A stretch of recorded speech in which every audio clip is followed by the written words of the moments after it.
Hi, welcome to another episode of Silver Fox Scotland. WhatsApps have been the bane of the SNP and they are raising their head again.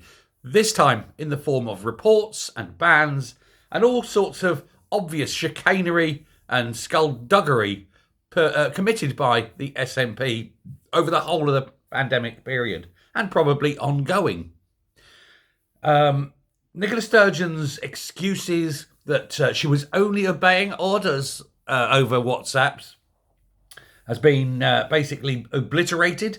The person that was being investigating the whole thing has said that the guidance was so loosely worded you could drive a coach and horses through it. And she said that was deliberate, of course. It enabled them to destroy evidence and say they were within the rules. There's now going to be a WhatsApp ban imposed. And this whole thing was snuck out very quietly, no fanfare, just appeared on the website literally seconds before Kate Forbes made an announcement so that she could say, well, we've already got it on the books. Yeah, seconds earlier. It's sneaky and secretive yet again, but this is the SNP where truth must never be spoken. Now, of course, Nippy sort of relied on the looseness of the interpretation of the rules in order to hide and then delete all information that was being passed, which is unfortunate for her because it isn't really deleted, of course. And in the case of serious crime, they can go back into the records and retrieve them. There is a precedent for this. This has happened before. And if we are looking at Operation Copa, where there may have been corporate murder in the tens of thousands, then undoubtedly, let me tell you, the police will be able to go back and get and retrieve those messages from the servers. They may have gone off your phone, but they're still retained. Now, with her deleting those, what they call informal messages, they're supposed to, technically, they're not supposed to use informal messaging at all. It's insecure, but they are supposed to copy the information, or what they call the salient points. But then who defines what is salient? And that, of course, is the problem. It's up to the individual. It's opinion, not fact. And therefore, they can just delete everything. Otherwise, I didn't think it was important. And they're within the rules, even though, they're within the letter of the rules without, but not in the spirit of the rules, put it that way. But, of course, she was relying on this. This was her defence all the way through, that I was only obeying orders. And that's not a defence. It was no good at Nuremburg. It'll be no good now for Sturgeon. But she mentioned the policy repeatedly when she was being questioned in the COVID inquiries. And if that's her defence, then obviously that rule needs to change, and it has. The independent report, I'm just trying to see the name, Emma Martins, that's the lady.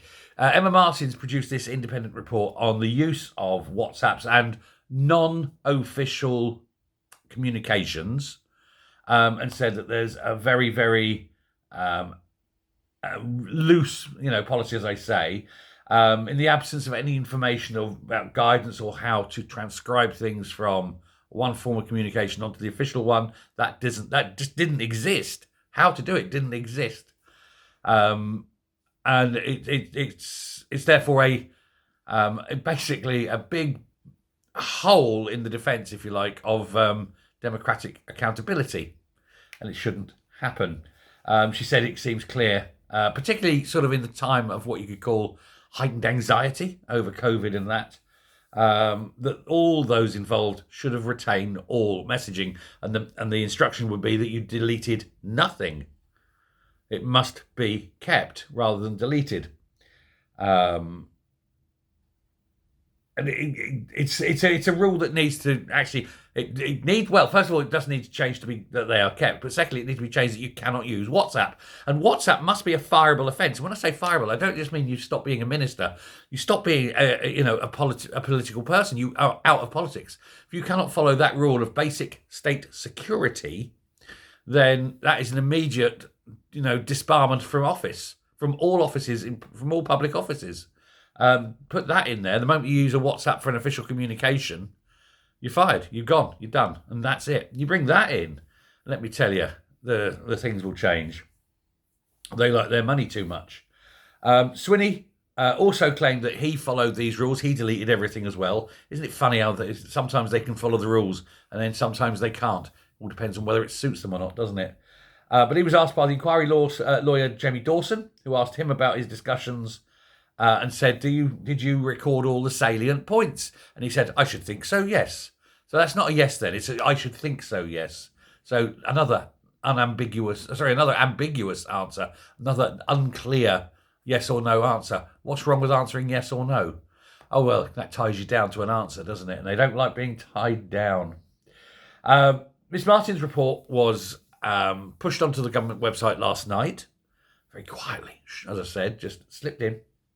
And then Kate Forbes gave a ministerial statement on this very report and said that it was there, and she confirmed that they've been banning the use of WhatsApps and that there will be new software put onto all officials and politician phones that will be not only private between them, so it's like a WhatsApp between each person, so you can keep a message between you and you, one person and another person, kind of thing, but that it would also be stored on a central server should the need arise to go back and check on what people have been saying. Thus, the smoking gun.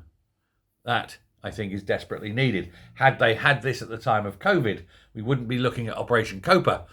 The pair of them would already be in prison, in my opinion, allegedly. Cover myself.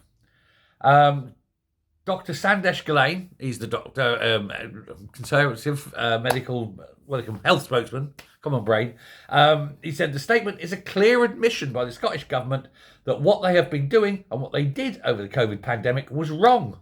The fact that they've had to come out and ban it shows that it was wrong and they're admitting it. And it's not just the use of, but the predetermined indication that they must delete the messages in advance because they knew that these messages would be the evidence of wrongdoing. Of course it is. Jason Leach said it was his pre-bedtime routine to delete all WhatsApp messages, despite being told he shouldn't. And a senior civil servant reminded everyone that WhatsApp messages are FOIable and to delete them. This is a senior civil servant saying, for heaven's sake, delete them because otherwise they could have a freedom of information on them. And you don't want people seeing what you are saying to each other and how you're killing people, allegedly. So what are they hiding? We may never know, but we suspect, don't we? We suspect the Shipman sisters and others in collusion of possibly, allegedly, cover myself, the preordained murder of tens of thousands of elderly unionists. And that's what Operation Copa is going to look at. Hopefully, something will come of this. I do hope the police do go and get those messages off the server. They can do it. The fact that they haven't yet shows how deep in collusion the police force of Scotland is with the Scottish Government.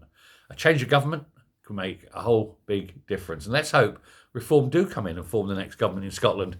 They can order the police to go and get that court order and go and investigate and do it properly this time and bring all of these bastards to justice. Thanks very much. Bye.